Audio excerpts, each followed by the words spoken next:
ایک واقعہ ہے، عبداللہ بن سلام رضی اللہ تعالی عنہ کی پھوپھی تورات کی بڑی ماہر تھی اور بتایا کرتی تھی کہ اس طرح ایک پیغمبر نے آنا ہے اور اس کے یہ اوصاف و خوبیاں ہوں گی، اور جب وہ مدینہ منورہ ہجرت کر کے آئیں گے تو ان کے ساتھیوں نے سفید لباس پہنا ہوا ہوگا۔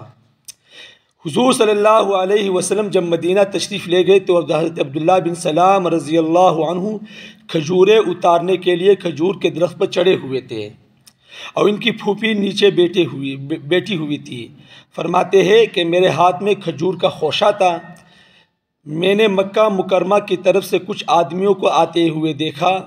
میں نے پھوپھی کو آواز دی کہ یہ آدمی مکہ کی طرف سے آ رہے ہیں اور سفید لباس پہنے ہوئے ہیں۔ انہوں نے پہلے بتایا ہوا تھا۔ پھوپھی نے کہا یہ وہی پیغمبر اور ان کے ساتھی ہے جنہوں نے آنا تھا۔ عبداللہ بن سلام رضی اللہ عنہ کھجور کے خوشے ہاتھ میں پکڑے ہوئے تھے، خوشی حضور صلی اللہ علیہ وسلم کی خدمت میں حاضر ہوئے۔ خوشی کی وجہ سے خوشے بھی نہ رکھ سکے۔ حضور صلی اللہ علیہ وسلم کے چہرے مبارک کو دیکھا تو کہنے لگے ان الوجہ لیس بوجہ کذاب، بے شک یہ جھوٹے شخص کا چہرہ نہیں ہو سکتا۔ سبحان اللہ۔ اور اسی مجلس میں مسلمان ہو گئے۔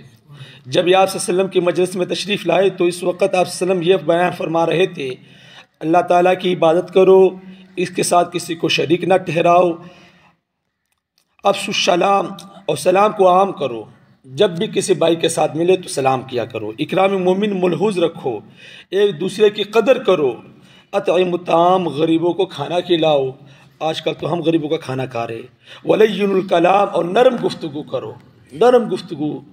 اللہ تعالیٰ قرآن میں فرماتے ہیں موسیٰ و ہارون علیہ السلام کو کہ جب تم فرعون کے سامنے جاؤ تو نرم گفتگو کرو۔ صلوا باللیل والناس نیام، صلوا باللیل والناس نیام، لوگ جب سوئے ہوئے ہو تم اللہ تعالیٰ کی عبادت کرو۔ یہ پہلا درس تھا حضور صلی اللہ علیہ وسلم کا مدینہ میں۔ مسلمان ہونے کے بعد واپس گئے اور پھوپھی کو بتایا کہ میں مسلمان ہو گیا ہوں، تو پھوپھی نے کہا کہ ابھی اپنے ایمان کا اعلان نہ کرنا ورنہ یہودی تجھے قتل کر دیں گے۔